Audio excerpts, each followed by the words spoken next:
Satu pucuk senjata api aktif tanpa amunisi yang diduga merupakan sisa konflik diserahkan oleh seorang warga ke polisi. Ya, penyerahan senjata pistol jenis FN tersebut diterima langsung oleh Kapolres Nagan Raya. Berlangsung di Mapolsek Betung, Sofyan, seorang warga desa Lhukpangi, Kecamatan Senagan Timur, Nagan Raya mendatangi kantor polisi untuk menyerahkan sepucuk senjata jenis pistol. Awalnya, senjata ini ditemukan saat dirinya bekerja di kebun miliknya yang berlokasi di desa Blang Tengku, Kecamatan Senagan Timur, Nagan Raya. Saat melakukan pembersihan kebun, tak sengaja parang yang digunakannya menyentuh benda seperti besi. Saat dipastikan, benda yang mengenai alat kerjanya itu berupa sepucuk senjata api.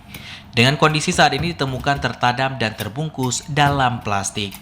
Tak ingin bermasalah, dirinya melaporkan temuannya itu kepada pihak kepolisian untuk diamankan. Hari Selasa saya mau cari kayu untuk bikin pagar kebun.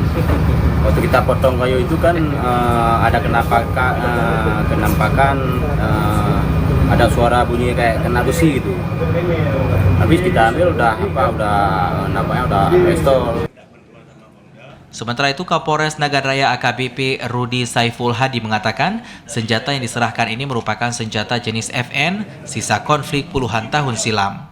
Senjata tersebut juga bukan senjata rakitan namun senjata pabrikan yang diproduksi dari luar.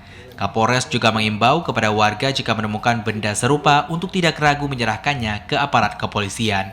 Saya ucapkan terima kasih kepada warga yang sudah taat terhadap aturan terkait dengan penemuan senjata, dan kami dari pihak keamanan siapapun yang akan menyerahkan senjata hasil temuan mereka ataupun yang memiliki, kami janji tidak akan memproses secara hukum, bahkan akan memberikan penghargaan, bentuk penghargaan kami seperti piagam ataupun hal lain nanti kami sampaikan kepada pimpinan yang lebih tinggi lagi. Berikutnya, senjata ini akan diperiksa lebih lanjut dan polisi juga akan melakukan penyisiran di lokasi penemuan senjata tersebut.